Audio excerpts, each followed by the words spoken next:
காரணம் என்ன அப்படின்னா இந்த சிவனும் பார்வதியும் நடத்திய ஒரு நாடகம். அதனாலதான் இந்த பூமியில மாரியம்மன் அப்படிங்கிற ஒரு தெய்வம் உருவாகியது. காரணம் இன்றைய நேரம் இது அன்னையர் தினம். ஏன்னா ஒரு தாயாகப்பட்டவள் தன்னுடைய குழந்தையை பெற்றெடுத்து அதை ஈக்கடிக்காம எறும்பு கடிக்காம பால் ஊட்டி தாளாட்டி சீராட்டி தாம் பட்டினி கிடந்து தான் பிள்ளை சாப்பிடுச்சா சாப்பிடல அப்படி சொல்லி பிள்ளை முகம் பார்த்து அமுதுக்கக்கூடிய தன்மை யாருக்கு உண்டு அப்படின்னா அது தாய்க்கு மட்டும்தான். அப்படிப்பட்ட இந்த அன்னையர் தினத்திலே அந்த அன்னை மாரியம்மனை பற்றி கேட்ட காரணத்தினாலே நான் சந்தோஷம் அடைகின்றேன், உண்மையும் பாராட்டுகின்றேன். மகிழ்ச்சி, சந்தோஷம். வாழ்த்துக்கள் வாழ்த்துக்கள் வாழ்த்துக்கள். உங்களுடைய தந்தையார் பெயர் தெரிந்து கொள்ளலாமா? பிரம்மா. என்னம்மா? பிரம்மா நான்முகன் சதுர்முகன். உங்க அம்மாவு? கலைவாணி நாமகள் இசைச்செல்வி தமிழ்ச்செல்வி. சரி சரி சரி, என்னை பத்தி இவ்வளவு நேரம் விசாரணை பண்றீங்க? உங்களுடைய பேர் என்ன? என்னுடைய பேர் வீரத்தேவன். உன் அப்பா பேரு? கொடுவன். உன் அம்மா பேரு? கொடிச்சி. பிள்ளை பிள்ளை கிடையாது, ஆண்களா பெண்களா? 2 பேரு பொம்பளை பிள்ளையா. யார் அவர்கள்? பொண்ணு என் தங்கச்சி, இன்னொன்னு தோழி. தங்கச்சி யாரு தோழி யாரு? தங்கச்சி யாரு தோழி யாரு? தங்கச்சி தான் தோழி தோழி. ஓஹோ சரி, அவர்கள் அழைத்து ஆசீர்வாதம். அதே உருண்டை. எது உருண்டை? உருண்டையா? அதான் உருண்டை. பொம்பளை சரி, அப்ப நான் பாக்குறேன். கொஞ்சம் ஒரு தடவை உருண்டு வரைச்சோம். இல்ல இதுல உருண்டு வரைச்சோம். அதே உருண்டை. உருண்டை அந்த உருண்டை மூல ஓரத்துல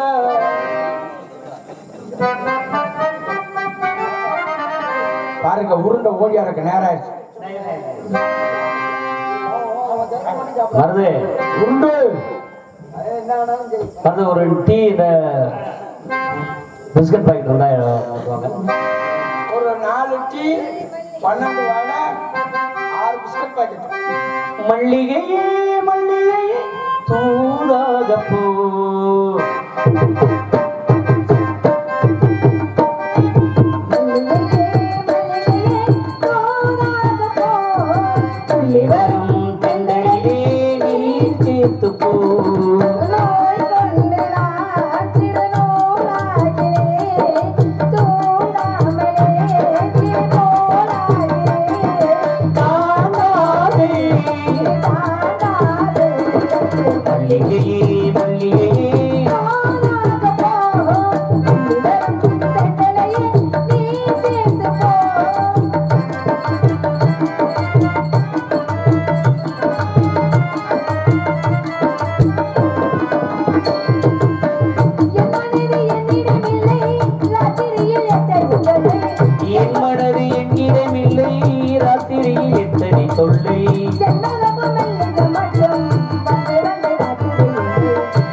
தூத்துண்டு வார்த்தையா இவ்வளவு பெருசா? சாமி வந்ததுக்கான சொன்ன வேற எதுவும் சாமான் நான் அப்படி கேப்படா, உங்க வாயில அப்படி வார்த்தைலாம் வராதுல்ல. நல்ல மனுஷன் இல்ல. இந்த மாதிரி பேசுறதுல ஆள் கூட்டு வந்திருக்கேன் பாரு கூட. அவ கொடுங்க. ஐயோ நல்ல தலைப்பச்சே. சாமி வணக்கம். பிரம்மச்சாரி பிரம்மச்சாரி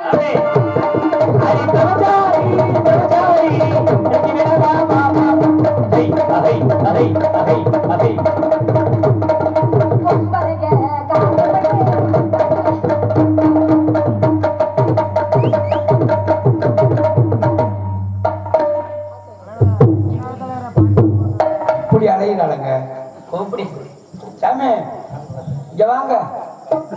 ஒரு முட்டு அது ஒரு முட்டு. தங்கச்சி கூப்பிட வச்சாமே. நான் சாமி நல்ல சாமி நினைச்சேன். ஏய். இவ்வளவு மோசமான வாயில முத முடிய எடுத்து. யாதா இல்லையா? வாயில முடி. நீனே முடிய பாக்குற பண்ண மாட்டாரு. உங்கள் இருவருக்கும் சிறப்பான நல்லாசிரியர் என்றும் என்று வாழ்க வாழ்க வாழ்க. கல்யாணம் முடிச்சா தங்கச்சி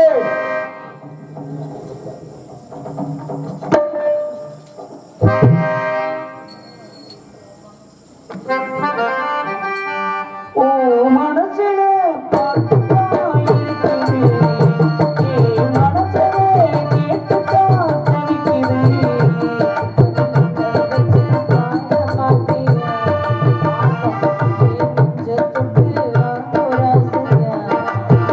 மனசு முழுதும்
தனியா எடுத்து போடுனே. சரியா? நம்ம இடத்துக்கு நாரதன் இருக்கா? வாங்க வாங்க சார், வாங்க வாங்க. போயா போயா போயா.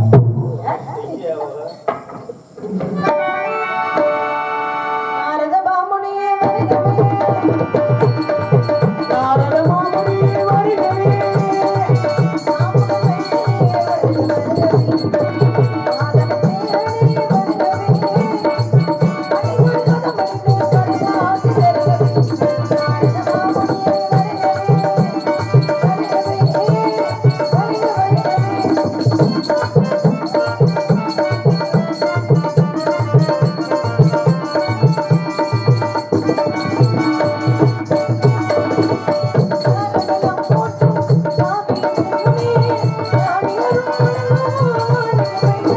ஞானியரும் வணங்கும் நாரத மைந்தனே,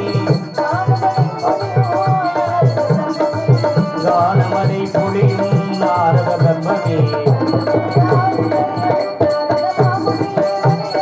வருகவே வருக வருக வருகவே. அம்மா நல்லாசிரியர் பல மெய்தான் அரும்பி பதில் விதித்து கைதான் தலை வைத்து கண்ணில் ததும்பி கருத்துரம் பிடித்த கண்மணிகை காவிய பொன்மணிகை அருமையான வணக்கம், அழகான வணக்கம், அன்பான வணக்கம், இதமான வணக்கம், இனிமையான வணக்கம்.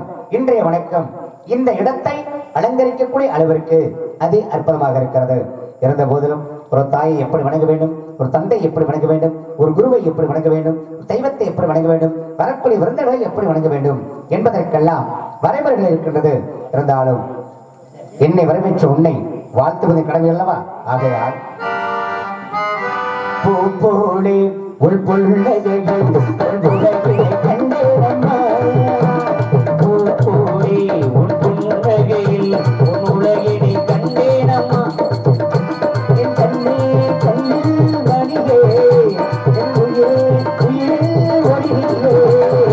பூப்போலே உன் புன்னகையில் உன் உலகினை கண்டேனம்மா.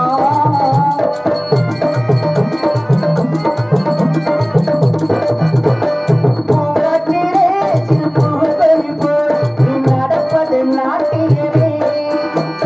பூங்கிலே வரும் சங்கீதம் போல் நீ படிப்பது காவியமே. அன்புக்கேனோ ஆசைக்கேனோ முத்துக்கள் கோர்த்து நான் காணுவேன். கோவலனே உன்னை வாழ்த்துகிறேன். இனி என்னாலும் நீ வாழணும். பூப்போலே உன் புன்னகையில் உலகினை கண்டேனம்மா.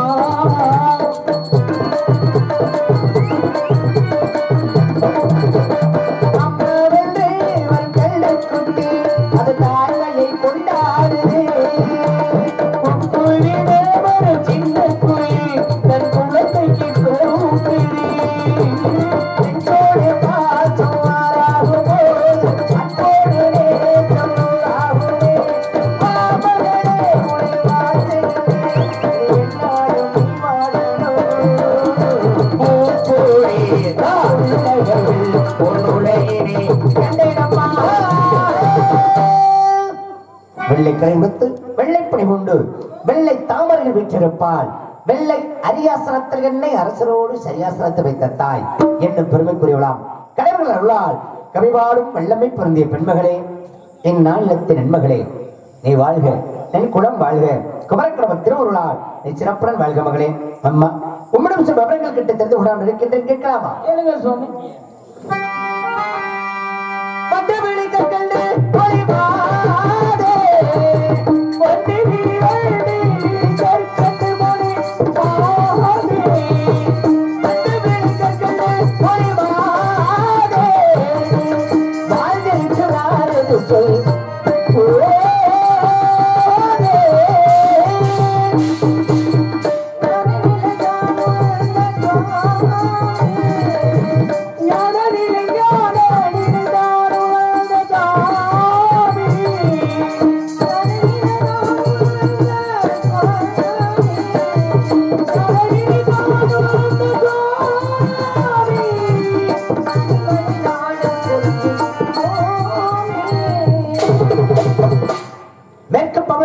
நேர்வனக்காம் ஆர்க்கும் எழுகிறக்காம் பார்க்கும் தெற்கப்படாவினத்துகள் நிறுவதின் காதவன தொண்டை நாடம் நாட்டு என்னும் பெருமைக்குரிய நாட்டில் வந்த வெண்மகளே, வெள்ளையில் விடுபட்ட வரையும் கடை போல சொல்லில் சுவை கொட்டி சுருக்காக சுந்தர தமிழிலே பதிலளித்த செந்தமிழ் பெண்ணே, அழகு, அறிவு, அமைதி இம்மூன்றும் ஒருங்கி அமைப்பற்ற அரணங்கே குறிஞ்சி, முல்லை, மருதம், நெய்தல், பாலை என்று சொல்லக்கூடிய 5 வகை இடங்களிலே 12 ஆண்டுக்கு ஒரு முறை போக்கம் என்று சொல்வார்கள். அதிசயமாக குறிஞ்சிமலர்.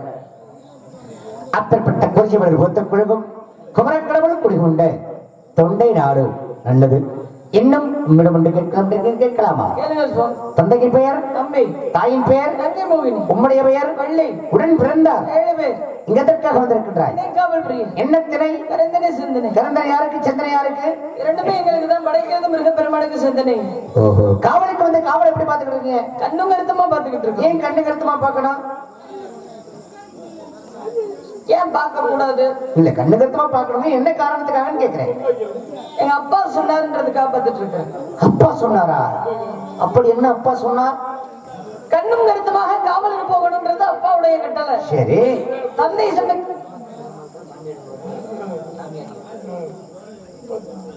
பொங்க வைக்க நேரமாகிவிட்டதால் சாமியாடிகள் அனைவரும் கோவிலுக்கு வருமாறு கேட்டுக்கொள்ளப்படுகிறது. பொங்க வைக்க நேரமாகிவிட்டதால் சாமியாடி அவர்கள் கோவிலுக்கு வரும்படி கேட்டுக்கொள்ளப்படுகிறோம். பொங்கல் வைக்க நேரமாகி கொண்டிருக்கக்கூடிய காரணத்தினாலே சாமியாடிகள் அனைவரும் கோவிலுக்கு வருமாறு அன்போடு கேட்டுக்கொள்ளப்படுகிறார்கள். சொல்லுங்க. தந்தையாருடைய சொல்ல கிடங்கு நாங்க அந்த இடத்துக்கு தந்தையார் சொல்றான்னு சொன்னீங்க, ஏன் வேற ஆள் இங்க வரக்கூடாதா? நீங்க மட்டும் தான் வரணுமா? அவருக்கு ஒரு வேண்டுதல் இருந்தது. வேண்டுதலா? ஆமா. அப்படி என்ன வேண்டுதல்? உங்களுக்கு தெரியும் சுவாமி, சொல்லுங்க. எல்லாமே தெரிஞ்சவர் நீங்க. உங்களுக்கு அது என்னன்றது தெரியாதா? தெரிந்தாலும் உங்களுடைய நாவால் கூற வேண்டும், என் செவி குளிர கேட்க வேண்டும். உடலினிது யாழினிது என்பந்த மக்கள் மனதை சொல் கேளாத அப்படின்னு இருக்காங்க இல்லையா? பேச விட்டு பாக்குறீங்க. ஏன்னா, பார்க்கணும். ஒரு கணவன் மனைவி இருப்பாங்க, சரி. அவங்களுக்கு வெகு நாட்கள குழந்தைகள் எல்லாம் இருக்கும். ஏன்னா அப்படி குழந்தை இல்லை அப்படின்னாலே அவர்களுக்கு சொர்க்கத்தில் இடம் கிடையாது அப்படிங்கிற ஒரு ஐதீகம் இருக்கிறது. பிள்ளைகள் இல்லா வீடு பேய்கள் வாழும் சுடுகாடு அப்படின்னு இருக்காங்க. அது மாதிரி அவங்களுக்கு குழந்தை பிறந்துச்சு வச்சுங்களே, அந்த தாய்க்கு தந்தைக்கு அப்படியே ஒரு சந்தோஷம். அதன் பிறகு அந்த குழந்தை பேசுகிற அந்த பேச்சை கேட்கும் பொழுது, அப்பா பார்த்து வாடா அப்படின்னா, அம்மா பார்த்து போடினும். அது சரியா பேசினாலும் சரி தவறா பேசினாலும் சரி, அந்த பேச்சை கேட்கும் பொழுது அந்த தாய்க்கும் தந்தைக்கும் அப்படியே ஒரு சந்தோஷம் ஏற்படும். அதான் என் பிள்ளை எப்படி பேசுவேன், என் பிள்ளை எப்படி நடக்குது அப்படின்னு சொல்லி அதை போல நான் தவழ்ந்து போகும், எந்திரிக்க கீழே விழுகும். அப்படி தவழ்ந்து போது நடந்து போதை பார்க்கும் பொழுது அந்த தாய்க்கும் தந்தைக்கும் அப்படி ஒரு சந்தோஷம் இருக்குமா. அது மாதிரி உங்களை பேச விட்டு பாக்குறேன், அவ்வளவுதான். அதான் சொல்லுவாங்க, தங்கத்தை உரசி பார்க்கணும், தமிழை பேசி பார்க்கணும், தரத்தை பேச விட்டு பார்க்கணும், மரத்தை வச்சுட்டு பார்க்கணும். அப்ப என்ன நீங்க பேச விட்டு பாக்குறீங்க. ஏன்னா நூலை மரத்தை மரம் போனதான் என்ன பண்ணுவாங்க, நூலை படிக்கணும். நூலை பிடிக்கணும். சரி. மனம் கோணினால் நூலை படிக்கணும். படிக்கணும். இப்ப யாரு படிக்கிறாங்க? புத்தக புழுவாகவே அதுக்காக இருக்க கூடாது இல்லையா? என்ன சொல் புத்தியும் சொல்லி இருக்கிறாங்க, சுய புத்தியும் சொல்லி இருக்கிறாங்க. சொல்லறிவு ஆமா. ஏன்னா படித்து தெரிந்து கொள்வதை காட்டிலும் கேட்டு தெரிந்து கொள்வது நிறைய இருக்கு. செவிக்கு உணவு இல்லாத போது சிறிதளவு வயிற்றுக்கு வியப்படும் அப்படின்னு அனுபவம், அனுபவத்தை காட்டிலும் மிகச் சிறந்த ஒரு பாடமாகப்பட்ட இந்த உலகத்துல எதுவுமே கிடையாது. அனுபவம் பெரிதா அறிவு பெரிதா அப்படின்னு பார்க்கும் பொழுது அனுபவம் தானே பெரிது. அது மாதிரி ஏன்னா அனுபவம் அப்படின்ற வகையில இப்ப அறிவு இருக்கா, அறிவு அனுபவம் இருக்கா அப்படின்னு ஒரு பிரச்சனை ஏற்பட்டு ஒரு இந்த புகை வண்டின்னு சொல்லிட்டு வண்டியில ஒரு நிறைய பேர் போயிருக்காங்க. அதுல ஒருத்தன் என்ன பண்றான், ஒரு பெண்ணை பார்த்து பலாத்காரம் பண்றதுக்கு வந்திருக்கான். அப்படி பலாத்காரம் பண்ண வரும் பொழுது அந்த பெண்ணை அப்படி சொல்லுங்க, நீ இப்படி என்ன பலாத்காரம் பண்ண வர்ற, உனக்கு அறிவு இருக்கா அப்படின்னா, மிகப்பெரிய அறிவாளி அப்படின்னா, அறிவில் இருந்தா நீ எப்படி என்ன பலாத்காரம் பண்ண மாட்டேங்க, எனக்கு அனுபவம் இருக்கு அப்படி, அனுபவம் பெருசா அறிவு பெருசா அப்படிங்கும் எனக்கு அனுபவம் இருக்கு அப்படின்னு. அனுபவம் இருக்கா அப்ப என்ன எப்படி என்ன ஒன்னால என்ன பண்ண முடியும். உடனே என்ன பண்ணா, அந்த பிடித்து நிறுத்தக்கூடிய ஒரு கைப்பிடி இருக்கும் இல்லையா, அந்த புகை வண்டியில அதை பிடித்து இழுத்து நிறுத்தினால் அவன் இப்படி என்னை பலாத்காரம் பண்ண வர்றான் அப்படின்னு சொல்லி அவனை மாட்டி விட்டான். இப்ப அவளுக்கு அனுபவங்கள் இருக்கு. இதுல பார்த்தா நீங்க சொன்ன மாதிரி அனுபவம் தான் தெரியுது. எந்த புத்தகத்துல அந்த கதையை படிச்சீங்க? இதெல்லாம் சும்மா அப்படி சொல்றதாமா, போற ஊருக்குள்ள சொல்லிட்டு போறது எதையாவது ஒவ்வொரு ஊருக்கு சொல்றதுனால இருக்கு, சுயமா சொல்லணும். கண்டிப்பா உங்களை சந்திச்சதுல எனக்கு பெருமை. ஆனா நாரதர் வந்திருக்கிறார் அப்படின்னா அந்த இடத்திற்கு கழகம் வரப்போகுதுன்னு அர்த்தம். உள்ள இருந்து கேட்டுட்டு இருந்தேன், மனோரஞ்சனி வெளியே வா, ஆமா நீ வந்தாதான் கழகம் ஆரம்பிக்கின்றீங்க. கழக ஆரம்பம் கொஞ்சம் நல்லா யோசிச்சு அதுக்கப்புறம் நீங்க பாடி இருக்கணும். எதுக்கு யோசிக்கணும்? நான் வந்தா கழகம் ஆரம்பிக்குமா இல்ல உங்களுக்கு கிரகம் ஆரம்பிக்குமான்றத தெரிஞ்சுக்கிட்டு பேசணும். நவக்கிரகங்களே நாங்க தாமா, நவகிரகங்களே அன்னைக்கு நீங்க நாங்க தான். ராவணேஸ்வரன் அழிவதற்கு காரணமே நீங்க தான்.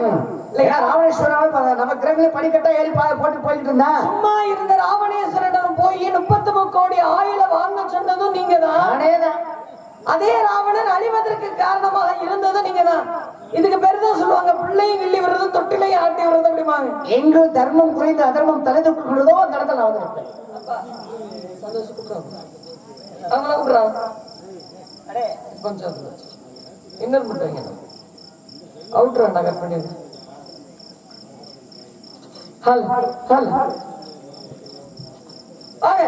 அந்த மாதிரி ராவணேஸ்வரனுடைய அழிவிற்கு காரணமானது நீங்க சொல்றது நல்லது நினைச்சு நம்ம ஏத்துக்கிட்டோம் வச்சுக்கோங்களேன், கடைசி அந்த ஆபத்துலதான் போய் முடியும். அதர்மம் தலை தூக்கியது தர்மத்தில் விளையாட்ட வேண்டும் அப்படிங்கிற காரணத்திற்காக. ஏன்னா அவன் என்ன பண்ணா, நவக்கிரகங்களையும் படிக்கட்டுகளா போட்டு ஏறி போய்கிட்டு இருந்தான். அப்ப நான் சொன்னேன், அடே ராவணா, அதோபா அந்த படியில ஒருத்த படுத்திருக்கான் பாருங்க, அவனுக்கு ரொம்ப ஆணவம் இருக்கு. சும்மா அப்படித்தான் சொல்றது, ஆணவம் இருக்கு. அவனை குப்புறப்பட்டு படிக்கட்டுல போகும்போது குப்புறப்பட்டு ஏறி போகாத, அவனை மல்லாக்கப்படுத்தி படுக்க சொல்ல, அவன் நெஞ்சில விதிச்சாதான் அவனுக்கு அறிவு வரும் அப்படின்னு சொல்லி அப்படின்னு நான் சும்மா தூண்டி விட்டேன். அவன் என்ன பண்ணா, அப்படின்னா அந்த படியில் படுத்திருப்பவன் ஸ்ரீ சனீஸ்வர பகவானாகப்பட்டவன். அந்த சனியுடைய பார்வை படணும் அப்படிங்கிற காரணத்துக்காக இவனை நான் தூண்டி விட்டேன். அவனே என்ன பண்ணா, நான் சொல்ல கேட்டு ஸ்ரீ சனீஸ்வரன் அந்த படியில் படுத்த அவனை நீ குப்புறப்படுத மல்லக்கப்படுறா அப்படின்னு சொல்லி உன் நெஞ்சில மிதிச்சாதான் உனக்கு அறிவு வரும் அப்படின்னு சொல்லி ஸ்ரீ ராவணனாகப்பட்டவன் அவன் நெஞ்சில மிதிச்சு ஏறி போனா அவனுடைய பார்வை பட்டது. அவனுக்கு அந்த சனிக்கிரவன் பார்வைப்பட்ட காரணத்தினாலதான் அழிவு ஏற்பட்டது. என்னைக்கு சனி பகவானுடைய பார்வையாகப்பட்டது ராவணேஸ்வரன் மீது பட்டதோ அன்னைக்கு இலங்கைக்கு அழிவு ஆரம்பமாயிடுச்சு. அதான் கிராமங்கள்ல அந்த தாய்மார்கள் அப்புறம் சனினே ஓ அப்படி என்னென்னமோ பேசுவாங்க. அப்படிலாம் பேசக்கூடாது. ஏன்னா அப்படி பேசினாலே அந்த சனீஸ்வரனா பேசும்போதே அந்த சனின்னு சொன்னாலும் அது ஸ்ரீ அப்படின்னு சொல்லி முன்னால ஒரு வாசகத்தை கொடுக்க வேண்டும். ஸ்ரீ சனீஸ்வர பகவான் தான் அப்படிதான் சொல்லணும். ஏன்னா அந்த ஸ்ரீ சனீஸ்வர பகவானுக்கு அதிதேவதை யார் என்று சொன்னால் மகாலட்சுமி ஆகப்பட்டவர். பாருங்க அப்படி போயிட்டு இருப்பாங்க. போயிட்டு இருக்கும்போது தெரியாம ஒருத்தர் மேல கால் பட்டுச்சுன்னு வச்சுக்கோங்களேன். அப்ப என்ன சொல்லுவாங்க, தெரியாம கால் பட்டுச்சு மன்னிச்சுக்கோங்க அப்படின்னு சொல்லணும். சொன்னாதான் அந்த மனிதனிடம் மகாலட்சுமி ஆகப்பட்டவன் குடி கொண்டிருப்பான். அப்படி சொல்லணும்னு வச்சுக்கோங்க, முடிஞ்ச அவன் செருக்கா திமிரா போனான்னு வச்சுக்கோங்க, ஆகா இவன் ஏற்கனவே செருக்கா திமிரா இருக்கான், இவங்கிட்ட நம்ம இருக்கக்கூடாது அப்படின்னு சொல்லி மகாலட்சுமி சென்று விடுவாள். அவனுக்கு மீண்டும் வறுமைதான் ஏற்படும். மகாலட்சுமி போயிட்டா லட்சுமி கடாசமே போயிருக்கு. லட்சுமி கடாசம் இருக்காது இல்லையா, அன்னைக்கு போச்சு. மகாவிஷ்ணுக்கே லட்சுமி கடாசமாகப்பட்டது போச்சு. எதற்காக என்ன காரணம் இருக்க முடிவராகப்பட்டவர் வரும் பொழுது மகாவிஷ்ணு ஆகப்பட்டவர் என்ன செய்தார், வரவேற்காமல் ஆணவத்தோடு படுத்திருந்தார். வந்திருப்பது யார் என்று தெரிந்தும் ஆணவத்தோடு வரவேற்காமல் இருந்த காரணத்தினால் மகாவிஷ்ணுடைய மார்பிளையை எட்டி உதைத்தார். எட்டி உதைக்கும் பொழுது மகாலட்சுமிக்கு கோபம் வந்துருச்சு. ஏன் என்ன காரணம் அப்படின்னா, எட்டி உதைத்த பாதத்தை வருடி கொடுத்தாரா மகாவிஷ்ணு ஆகப்பட்டவர். காரணம் என்ன, பாதம் நோகுமேல் வருடி கொடுத்ததாக மகாலட்சுமி நினைச்சாங்க. அது கிடையாது. ஆனா பாதத்தில் இருக்கக்கூடிய அகந்தை என்று சொல்லக்கூடிய ஆணவ கண்ணாகப்பட்டார் இல்லையா, அந்த கண்களை பிடுங்குவதற்காக சத்துவ குணமூர்த்தி யாரு அப்படின்னு சொல்லி முனிவர்களுக்கு ஒரு போட்டி ஏற்பட்டுச்சு. அந்த சத்துவமூர்த்தியை கண்டுபிடிக்கணும் அப்படின்னு சொல்லி மும்மூர்த்திகள்ல யார் சிறந்தவர் அமைதியாக கண்டுபிடிக்கணும் அப்படின்னு சொல்லி எல்லா முனிவர்களும் சேர்ந்து கூட்டம் போட்டாங்க. நான் போய் பார்த்துட்டு வரேன் அப்படின்னு சொல்லி பிறகு முனிவர் வந்தார். அப்ப முதலாவது என்ன சென்றார், பிரம்மலோகத்திற்கு சென்றார். அங்கே என்னுடைய தாயும் என்னுடைய தந்தையும் அவர் வந்ததை கண்டுகொள்ள. அப்ப கண்டுகொள்ளாம இருந்த காரணத்தினால நான் ஒரு முனிவன் வந்திருக்கேன், என்னை கண்டுகொள்ளாமல் நீங்கள் பேசிக் கொண்டிருந்த காரணத்தினாலே என்னுடைய தந்தை அவரை பிரம்மனுக்கு என்ன பண்ணா, உனக்கு பூலோகத்துல கோயிலே இல்லாமல் போக கிடவுது அப்படி ஒரு சாபத்தை கொடுத்து கொடுத்தாங்க. நீ என்னை கண்டுகொள்ளாமல் நீ சரஸ்வதி நதியா போ அப்படின்னு சொல்லி அங்க சாபத்தை கொடுத்தாங்க. அடுத்து கைலாயத்திற்கு செல்கின்றார். கைலாயத்திற்கு சென்று சிவனும் பார்வதி பார்க்கலாம் என்று செல்லும் பொழுது சிவனும் பார்வதியும் அவர்கள் நடனம் புரிந்து கொண்டிருக்கிறார்கள், அதை கண்டுகொள்ளவில்லை. அப்பொழுதுதான் என்னை கண்டுகொள்ளாமல் இருந்த காரணத்தினாலே சிவனே உனக்கு உருவம் இல்லாமல் போகிறது உலோகத்துல அப்படின்னு சொல்லி சாமத்தை கொடுத்துட்டு வந்துட்டாரு. அடுத்தது கணேச வைகுண்டத்திற்கு வருகின்றார். வைகுண்டத்துக்கு வரும்போது இந்த பாட்ட நாராயணன் மகாலட்சுமியோடு ஜெயனத்தில் இருக்கின்றார். அப்பதான் ஏன்னா அங்க போனா மரியாதை இல்லை, கைலாயத்திற்கு சத்தியலோகத்திற்கு கூட அங்கேயும் மரியாதை இல்லை, வைகுண்டத்துக்கு கொண்டா இங்கேயும் மரியாதை. மும்மூர்த்திகள் இப்படி ஒரு அகம்பாவ ஆணவம் இருக்கின்றது. நாராயணா நான் வந்ததை கண்டுகொள்ளாமல் என்னையா அவமதித்த அப்படின்னு சொல்லி நெஞ்சல மதிச்சாரு. நீங்க சொன்ன மாதிரி அங்க மகாலட்சுமி கொண்டு இருந்தார். அவளுக்கு கோபம் வந்தது. அவனை விட்டு இனிமே உன்னுடன் நான் இருக்க மாட்டேன்னு சொல்லி மகாலட்சுமி என்ன பண்ணாங்க, வைகுண்டத்தை விட்டு கீழே வந்தாங்க. அதன் பிறகு நடந்த விஷயம் என்ன, பூலோகத்திற்கு வந்து தாமரை மலரில் அவதரிச்சாங்க பத்மாவதியார் தாயார். பத்மாவதி தாயாராக இருந்து ஸ்ரீனிவாச பெருமாள திருமணம் முடித்த காரணத்தினால்தான் திருப்பதி என்று சொல்லக்கூடிய ஸ்தலமாகப்பட்டது உருவாச்சு. ஸ்ரீனிவாச பெருமாளாக திரு என்றால் மகாலட்சுமி, பதி என்றால் மகாலட்சுமியுடைய கணவனான மகாவிஷ்ணு ஆக இருவரும் இணைந்திருக்கக்கூடிய ஸ்தலம் அப்படின்ற காரணத்தினால்தான் அந்த ஸ்தலத்திற்கு பெயரே திருப்பதி அப்படிமாங்க. திருப்பதி தெய்வத்தை பார்த்தீங்கன்னா திருப்பதி அப்படின்னு எடுத்துக்கொண்டோம்னாலே இன்னைக்கு சந்திரனுடைய ஆதிக்கம், சந்திரன் இருக்கா இல்லையா, அந்த சந்திரனுடைய ஆதிக்கம் எங்கு அதிகம் இருக்கிறது என்றால் முதலாவதாக இந்த வெளிநாடு நினைச்சக்கூடிய ஜப்பான்ல தான் அதிகம் இந்த சந்திரனுடைய ஆதிக்கம் இருக்கும். அதற்கு அடுத்தபடியாக நமது இந்திய நாட்டில் திருப்பதி நினைச்சக்கூடிய இடத்துலதான் சந்திரனுடைய ஆதிக்கம் அதிகம் இருக்கிறது. அதனாலதான் அங்க போனோம்னா என்ன பண்ணுவாங்க, உள்ள போட்டு அரைச்சு வச்சிருவாங்க. அப்ப அந்த திருப்பதியில சில நாட்கள் தங்கி இருந்து வந்தாலே அவனுக்கு சந்திரன் அறிவை கொடுக்கக்கூடியவன். அப்ப அவர்களுக்கு ஞானம் அதிகமாகும். ஜப்பான்ல இருக்கும் எப்படி உழைக்கக்கூடிய தன்மையில் இருக்கின்றார்களோ அதை போன்று திருப்பதி சென்று வந்தால் ஒரு திருப்பம் ஏற்படும். ஒவ்வொரு ஸ்தலத்திற்கும் ஒரு அதிபதியாகப்பட்டது பழனிமலைக்கு உள்ள சிறப்பு அது இருப்பாங்க. செவ்வாய் ஸ்தலம். திருச்செந்தூருக்கு ஒரு சிறப்பு இருக்கு இல்லையா? சொல்லுங்க, சும்மா சொல்லுங்க. சொல்லி நீங்க கேட்டுட்டு போய் வேற எங்கிட்ட சொல்றக்கா? அப்பல வேற தேவைன்னு வந்தா மட்டும் நான் அப்பேற்பட்ட ஆளு கிடையாது. பேச்சனை போட்டுங்க. இங்க இருயா. என்ன பேசப்படுறீங்க? எது தேவையோ அதை மட்டும் தான் பேசணும். சம்பந்தம் இல்லாம பேசுறது எனக்கு பிடிக்காத விஷயம். இங்க வந்து அடுத்தவங்க பேசுறது நான் பேச மாட்டேன். நீங்களே அதே மாதிரி உங்ககிட்ட பேசுறப்ப அடுத்தவங்க நான் பேச மாட்டேன். உங்கள்ட்ட நான் குலாரணி சண்டைக்கு வரல. அப்படி சில ஆள்கள்லாம் இருக்கு. கொஞ்சம் பேசக்கூடிய நேரங்கள் இருந்தாலும் நல்ல விஷயங்கள் பொதுமக்களிடம் போய் சேரணும்னு நினைக்கக்கூடியவள் நான். அருமையான திருப்பதி வரலாறை பத்தி பேசுறீங்க. சந்திரகிரி பகுதி, அந்த காலத்துல சந்திரகிரி அப்படிமாங்க. அங்க சந்திரகிரி பகுதியை ஆண்ட ஆகாசராஜன் என்று சொல்லக்கூடிய மன்னனாகப்பட்டவன் என்ன செய்தான் அப்படின்னா, குழந்தை பேரு கிடையாது. குழந்தை பேரு இல்லை அப்படின்றதுனால வேட்டைக்கு வரும் பொழுது புத்திரகாமேஷ்டி யாகம் ஆகப்பட்டது செய்வோம். அன்னைக்கு புத்திரகாமேஷ்டி யாகம் மதுரையில நடத்தப்பட்டது. யார் நடத்தினா அப்படின்னா, மலையத்துவஜ பாண்டிய மன்னனாகப்பட்ட நடத்தினான். இதுல ஒரு தப்பு பண்ணிட்டான். என்ன அப்படின்னா, 1000 யாகங்கள் செய்வது அஸ்வமேத யாகம் அப்படிமாங்க. ஆமா, அவன் 999 யாகத்தை செய்தா மலையத்துவஜ பாண்டிய மன்னன். குழந்தை பேரு வேணும் அப்படின்னா புத்திரகாமேஷ்டி யாகத்தான் செய்யணும். ஆனா அஸ்வமேத யாகம் செஞ்சா கிடைக்கக்கூடியது என்ன அப்படின்னா, இந்திர பதவி கிடைக்கும். இத சொல்லி கொடுத்தது யார் அப்படின்னா, அந்த குட்டையா இருக்கிற அகத்தியர் என்று சொல்லக்கூடியவர். அவர் சொல்லி கொடுத்தார். கடைசியாக பிள்ளை பேரு தான் எனக்கு வேண்டும், வேற எந்த பதவியும் எனக்கு வேண்டாம் சொன்னதுக்கு அப்புறம் தான் புத்திரகாமேஷ்டி யாகமாகப்பட்டது. ஒரே ஒரு யாகம் நடத்தினாரு. அதன் மூலமாக வெள்ளாட இருந்து தடாதகை பதவி பறிமுறை இந்திரனே ஓடி வந்துட்டான் இல்லையா, இறங்கி வந்தான் இல்லையா? ஆமா, தடாதகை என்று சொல்லக்கூடிய மீனாட்சி ஆகப்பட்ட அவதரிப்பதற்கு காரணம் அந்த யாகம். ஆக அந்த யாகத்தை நடத்தலாம் அப்படின்னு காட்டு வழியாக வரும் பொழுது ஒரு தாமரை மலையில் பத்மாவதி என்று சொல்லக்கூடிய அந்த குழந்தையாகப்பட்டவளை கிடைச்ச மகாலட்சுமி அம்சமாக நினைத்து வளர்த்து வர்றாரு. இருவருக்குமே திருமணம் இருக்குது. இப்ப எல்லா தெய்வங்களும் அப்படி எப்படின்னா அருள் கடாட்சம் கொடுக்கக்கூடிய வகையில தான் கையை எப்படி வச்சிருப்பாங்க. ஆனா திருப்பதி தலத்துல திருப்பதி மட்டும் எப்படி வச்சிருப்பாரு, வெங்கடாச்சலபதி மட்டும் கையை கீழ் நோக்கி வச்சிருப்பாரு. காரணம் என்ன அப்படின்னா, 7 மலைகளுக்கு அப்பால் அவர் இருக்கிறாரு. கீழே பத்மாவதி தாயார் இருக்கிறாங்க, கீழே இருக்காங்க. தன்னுடைய மனைவிக்கு முதலிடம் கொடுக்கணும் அப்படின்ற காரணத்திற்காக முதல்ல தாயாரை வணங்குங்க அப்படின்னு சொல்வது மாதிரி இந்த கையாகப்பட்டது கீழ் நோக்கி இருக்கும். தாயார வணக்கம். ஏன்னா சிவபெருமானே தன்னுடைய மனைவிக்கே தன்னுடைய பாதி இடம் கொடுத்தாரு, இடப்பாளத்தை கொடுத்திருக்காங்க. அப்ப மகாவிஷ்ணு கொடுக்க மாட்டாரா? அன்னைக்கு ஒருத்தர் கேட்கிறேன், சொல்லுங்க, சிவபெருமான் எந்த பக்கத்துல இடம் கொடுத்திருக்காருன்னு கேட்கிறேன். பதிலே சொல்ல மாட்டீங்க. இடது பக்கத்துல தானே? அது உண்மைங்க. ஆமா, அங்க கேட்டவங்க சொல்லல. அப்படி தெரிஞ்சா தானே சொல்லுவாங்க. சம்பளம் மட்டும் 5000 எனக்கு தெரிஞ்சிருக்கு சொல்றேன், தெரியலன்னா நானும் சும்மா தான் நிப்பேன். நீங்க சொல்லுங்க சாமின்னு தான் நிப்பேன். அதெல்லாம் நம்ம குறை சொல்லக்கூடாது. ஏன்னா இந்த உலகத்துல எல்லாம் தெரிஞ்சவங்க யாரும் கிடையாது, எதுவுமே தெரியாதவங்க யாரும் கிடையாது. யானைக்கும் அடி சறுக்கும் அப்படின்னு இருக்கிறாங்க. இப்ப உட்கார்ந்து பாக்குறவங்கள சாதாரணமாக நினைக்கிறோம். நமக்கு தெரியாத எத்தனையோ விஷயங்கள் அவங்களுக்கு தெரியும் இல்லையா? அதனால யாரையுமே உருவத்தை பார்த்த உடனே எடை போட மாட்டேன். நான் எடை போட மாட்டேன். நீங்கள் இப்படி எடை போட்டுறாது என்னைய சாதாரணமாக, சரியா? எடுக்கப்படி போட்டுன்னு வச்சுக்கோங்களேன், அசிங்கப்படுத்தி இந்த ஊர்ல உட்கார வச்சுட்டு ஓடி போயிருவேன். நல்லா தானே பேசிட்டு இருந்தியே.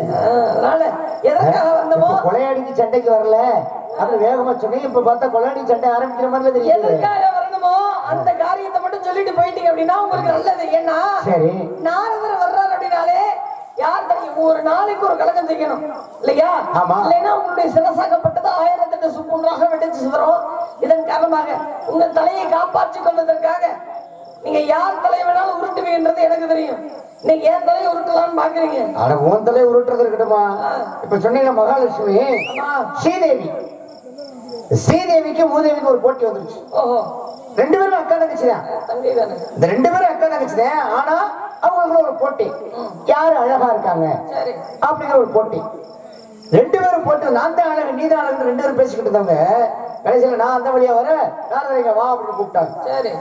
போனோம்ல எங்க 2 பேருக்கு ஒரு பிரச்சனை. நல்ல மனுஷங்கிட்ட நியாயத்தை வச்சிருக்காங்க. நான் தானே மாட்டிக்கிட்டேன் கிடைக்கல தர்மசங்கத்துல. அப்ப கூப்பிட்டாங்க, என்ன தாயை அழைக்கிறீங்க, என்ன காரணம் அப்படின்னு கேட்கிறேன். அப்பதான் சொன்னாங்க, எங்க 2 பேர்ல யாரு அழகா இருக்கா நீ தான் திருப்பி சொல்லணும். நாரதரே சொல்லல அப்படின்னா 2 பேரும் சாபத்தை கொடுத்துருவோம்னு 2 பேரும் பேசுறாங்க. 2 பேருக்கு மத்தியில நான் மாட்டிக்கிட்டேன். மாட்டிக்கிட்டு என்ன பண்றது, தர்ம சங்கடமா போச்சு. அப்படி மாட்டிக்கிட்ட உடனே இதுக்கு தீர்ப்பு எப்படா சொல்றது? நான் யாரை மேம்பாட்ட நாராயணனை வேண்டதா, இல்ல சிவனை மாம சிவனை வேண்டதா, இல்ல எங்க அப்பா பிரம்மனை வேண்டதா அப்படி நான் புலந்து தமிச்சுட்டு நிக்கிறேன். இப்படி வந்து தர்ம சங்கடமான சூழல் மாட்டிக்கிட்டேன் அப்படின்னு சொல்லி இந்த பக்கம் வந்துருக்கு தட்டுக்கு முதல்ல அது என்ன வந்து அப்படி மாட்டிக்கிட்டு நேரத்துல அப்பதான் எனக்கு ஒரு யோசனை வந்துச்சு. இந்த சீமாவும் சிந்திக்கணும் இல்லையா? அப்ப மகாலட்சுமியை பார்த்து, தாயே அப்படி நடந்து வாங்க அப்படின்னு சொன்னேன். நீங்க நடந்து வரும்பொழுது அழகா இருக்கீங்க அப்படின்னு. அடுத்ததாக மூதேவி தாயை பார்த்து சொன்னேன், அம்மா நீங்க நடந்து போங்க அப்படின்னு. நீங்க போகும்போது அழகா இருக்கீங்க,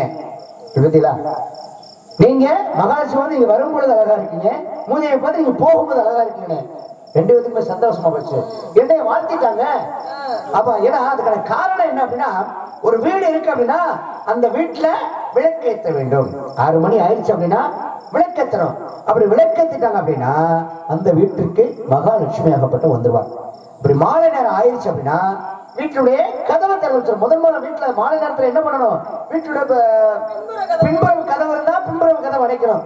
இல்லைன்னா அந்த நேரம் ஜன்னல் இருக்கும், அந்த ஜன்னலை அடைச்சிடணும். அதுக்கப்புறம் தான் கதவை அடைக்கணும். காலையில என்ன செய்யணும், விடிய காலம் எந்திரிச்சோடனே மூதேவி போக வேண்டும் என்ற காரணத்துக்காக அந்த ஜன்னல் பின்புற கதவை தான் திறக்கணும். அதற்கப்புறம் தான் முன்புற கதவை திறக்கணும். இப்படி ஸ்ரீதேவி வரணும், மூதேவி போகணும் அப்படின்னா இப்படி ஒரு காரணங்கள் இருக்கு. ஒரு ஒத்தலை எடுத்துக்கங்களேன், வெத்தலையில அந்த காம்பு என்று சொல்லக்கூடியது மூதேவி ஆகப்பட்டது. அந்த மொழி இருக்கு பார்த்தீங்களா, அது வந்து ஸ்ரீதேவி ஆகப்பட்டது. அந்த காம்பை கிளி கீழே போட்டுருவாங்க, மூதேவி போ அப்படின்னு. அந்த முனியக்கிளி என்ன பண்ணுவாங்க, இந்த இடத்துல வச்சிருவாங்க. ஆஹா, இதுதானே பிடிக்காத விஷயம். சொல்லுங்க. நாராயணன் நல்லா தானே போயிட்டு இருந்துச்சு. நீ இந்த பாட்டை மாதிரி ஜெயனத்துல உட்காந்துட்டுல வாய்தான் வலிக்குமா என்ன, நாங்க பேசுறோம் எங்களுக்கு காசு உள்ள பேசிக்கிட்டு கிடக்குறோம். உள்ள மதுரைவர் இருக்காருல்ல, அப்புறம் வீரம் எல்லாம் ஒண்ணுங்க, மதுரைவருக்கு அதைத்தானே படிக்கிறாங்க. அப்படி கூடிய காரணத்தினால வந்த காரணம் என்ன அப்படின்னு கேக்குறீங்க, சொல்லுங்க சுவாமி. என்ன பேசுறதோ தெரியாம போச்சப்பா. அதுக்கு அப்படி கூட நாடகம் கிடைக்கிறதுல நம்ம ஒரு விஷயத்துல அப்படி போயிட்டு இருந்தோம்னா அந்த மேயிற மாட்ட கும்பல தட்டுற மாதிரி முதல் 4 மணி இப்ப 3:30 ஆயிடுச்சான். தம்பி சொன்ன மேயிற மாட்ட நக்கிற மாடி கெடுத்த மாதிரி தானும் படுக்கிறதுல தள்ளி படுக்கிறதுல வைக்கப்பட நாய் காத்த மாதிரி சும்மா தான் பேசாம நல்லா தானே சந்தோஷமா தானே உன்னை சொல்லி பெருமையா பேசிக்கிட்டு இருந்தாங்க. சரி, அதனால வந்த காரணம் என்ன அப்படின்னு கேட்ட காரணத்தினால பருவம் மங்கை பருவம் சுவாமி. அதுக்குள்ள பருவமா இருந்தாலும் ஆபத்து என்ன ஆபத்து, அடிப்பட்டம் பருவம் என்பது சித்திரமாகும். அது வருவது உண்மை சாத்திரப்படி அந்த ஒருத்தருக்கு நீ போயிடக்கூடாதுங்கிற காரணத்துக்காக உனக்காக ஒரு மாப்பிள்ளை பார்த்துட்டு வந்திருக்கேன். மாப்பிள்ளை பேர சொல்லவா? நான் பார்த்தேன் மாப்பிள்ளை தான் யாரம்மா, இதை நான் நிலமே போட்டும் தெய்வம் தானம்மா. அட நான் பார்த்த மாப்பிள்ளை யாரம்மா, இதை நான் நிலமே போட்டும் தெய்வம் தானம்மா. கல்யாணம் செய்ய போற பாரமா, உனக்கு பேரை பெற்ற சாமி தானம்மா. அளவு வேடம்மா, திருச்செந்தூரே சுப்பிரமணி வேடம்மா. சாமி நம்ம சாமி, அவன் பேரு தந்த சாமி. சாமி நம்ம சாமி, அவன் பேரு தந்த சாமி. அம்பு விளக்கு பேசும் மல்லிகை, உனக்கு புருஷன் அவனே ஆகுமே. சும்மா வாயால் சொன்னால் போதுமா, அட உண்மை ஒருவன் இருக்கா தெரியுமா. பட்டைக்கு உபதேசம் செய்தவனம்மா, தமிழின் அவன்தான் தலைவனம்மா. பாடையா பிரிவத்தர்களுக்கு வேல்களுக்கு கட்ட வேல்களுக்கு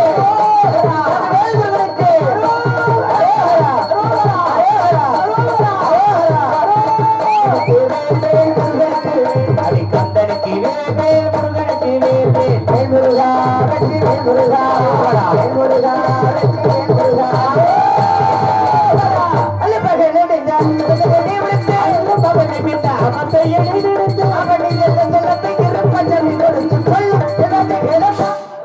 மாப்பிள்ளை பார்த்துட்டு இருந்திருக்கு. முருகனுக்கு இல்லாத பெருமைகளே கிடையாது. அழகருக்கு ஆற்றல் இருக்கு, எல்லாருமே என்ன பிரயோஜனம். ஏற்கனவே ஒரு மனைவி இருக்கும் பொழுது 2ஆம் தாரமாக போச்சுறீங்களே, இது எந்த வகையிலங்க? அம்மா உன் தலையெழுத்து அதுதான், 2ஆம் தாரமா தான் போகணும். அதுதான் நியதி. பேச விட்டு பேசுங்க. என் தலையெழுத்து நிர்ணயிக்கிறதுக்கு நீங்க யாரு? எங்க பத்திரமா எழுதுறாரு? உங்க தலையெழுத்தே சரியில்லாம தானே தருதலையே. அதுதான் ஒவ்வொரு நாளும் ஒரு கணக்கு பண்றேனே. தப்பிச்சுக்கிறீங்க. ஆமா, நான் மட்டும் மாட்ட மாட்டேன்.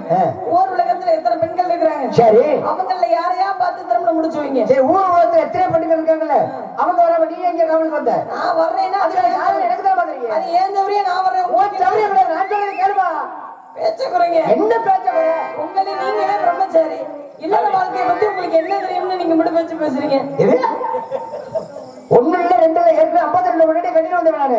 ஒரு பிறவில வேணும்னா பொம்பளையால மாறி நீங்களே ரெண்டாம் தரம் அப்படி மாற வேண்டிய நீதி இருந்தா நானே மாறி கட்டிட்டு போயிருப்பேன். வெக்கமா இல்ல உங்களுக்கு? எதுக்கு வைக்கப்படல? நீதான் அமையணும், நீதான் கட்டிக்கிறணும். உங்க சட்டை ஏன் கட்டுச்சு? ஏன் சட்டம் திருமணம் இருக்கிறேன். அப்ப விட்டுக்க. திருமணத்தை வற்புறுத்துறதுக்கு என்ன பேரு தெரியுமா? குடி கொடுப்பது வந்து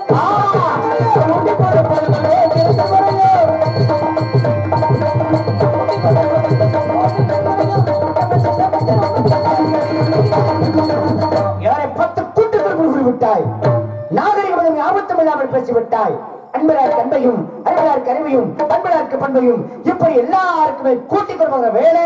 அதனால சூரியஸ்த மனத்திற்கு உன்னை அந்த முருகனுக்கு கிடைமட்டாவிட்டால் இது சத்தியம், இது சத்தியம், இது சத்தியம். நான் சென்று வருகிறேன். நாராயணன் ஏமா வள்ளியம்மா ஆள பண்ணல கத்திரிக்காய் கைகால் முளைச்ச மாதிரி தலைவி அவர்களே, ஒரு சின்ன விஷயம் கேட்கலாமா? ஏற்கனவே இந்த பூச்சி தொல்லை தாங்க முடியல, இந்த நாரதர் தொல்லையும் தாங்க முடியல. ஒண்ணு ஏன் கோபுர எப்ப பார்த்தாலும் மூஞ்சி இப்படி வச்சிருந்தா எப்படி? அப்புறம் யூடியூப் வேற அதுல எடுக்கிறாங்க. வச்சிருந்தோம்னா வேற மாதிரி சொல்லிவிடுவாங்க. பெண்களுக்கு புன்னகை ரொம்ப முக்கியமா? பெண்களுக்கு கோபம் அதை காட்டிலும் முக்கியம். கோவப்பட வேண்டிய இடத்துல தான் கோவப்படணும். எல்லாருமே கோவப்பட்டா அதுக்கு பேரு பெண்கள் இல்ல. கோபத்தை எல்லா இடத்துலயும் பயன்படுத்தக்கூடியவள் நான் கிடையாது. தற்காப்புக்காக பாதுகாப்புக்காக பயன்படுத்தக்கூடியவள் நான். வந்த உடனே நான் முருகனத்தையும் கட்டுவேன்னு சொல்லிவிட்டு அப்புறம் இப்ப அவரே முருகனை பார்த்து கட்டிக்கிற நீங்க என்ன தர்க்கம் பண்றீங்க? என்ன இல்லம்மா வீடை வாங்கிடுவாங்க, யாரை வாங்கிடுவாங்க? நான் என்ன சொல்ல கேளுங்க, முருகனை பிடிக்குமா பிடிக்காது? முருகனை பிடிக்காதவங்க யாராவது இருக்கிறாங்களா? இல்ல பிடிக்கலன்னா நம்ம கைவசம் ஒரு ஐடியா இருக்கு. என்ன? அவர் பாவ முருகனை கட்டா கட்டுங்க கட்டாட்ட போக அவர் தம்பி ஜெயமணி என்றனையாவது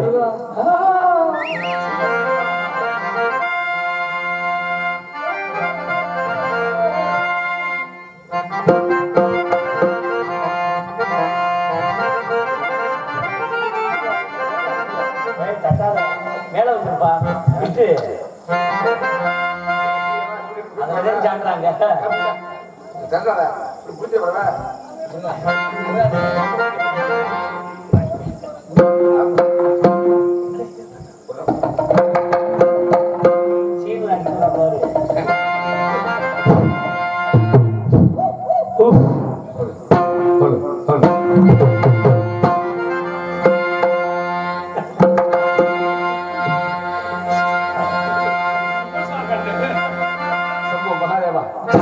शंभू महादेवा शंभू महादेवा